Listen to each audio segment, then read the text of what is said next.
Niyə Azərbaycanlı özbəyi, özbək isə Azərbaycanlını tərcüməcisiz başa düşür? Bəli, hər iki dil türk dili ailəsinə mənsub olsa da, Azərbaycan dili Oğuz dil qrupuna, özbək dili isə Karluk dil qrupuna mənsubdur.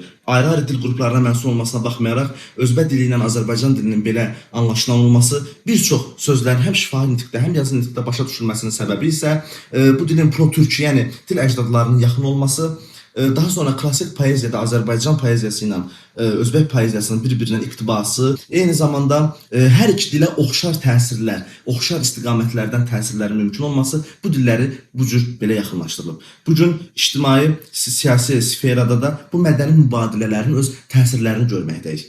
Bu gün biz qardaşlaşan şəhərlər Xivə ilə Şuşa, Lənkəranla Buxara, daha sonra Özbəkistanla Azərbaycanın arasında olan təhsil bağlantıları, tələblərin hər iki ölkədə rahat təhsil alması, hər iki ölkənin ortaq media forumlarının keçirilməsi, Özbəkistan tərəfindən Füzulidə Mirzə Uluqbəy məktəbinin tikilməsi və istifadəyə verilməsi, bunlar hamısı əlaqələrin son dövrlər daha da sıxlaşmasına səbəb olan amillərdir və bunun bariz göstəricisidir.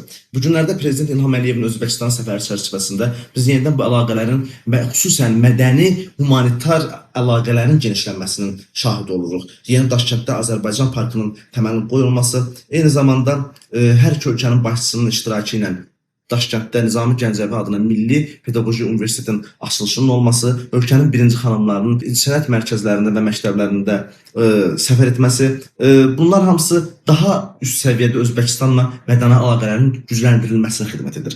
Amma bu təkcə protokol deyil, bu həm də türk dünyasının ortaq mədəni məkanının qurulması deməkdir.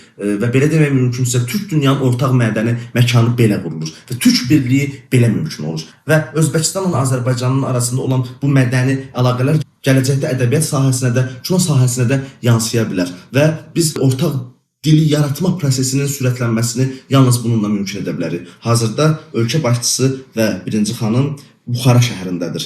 Əsrarəngiz dünyanın mədəniyyət beşiklərindən biri olan Buxaradadır. Və onlar bu səfər çərçivəsində artıq İsmail Səvani türbəsini də ziyarət ediblər.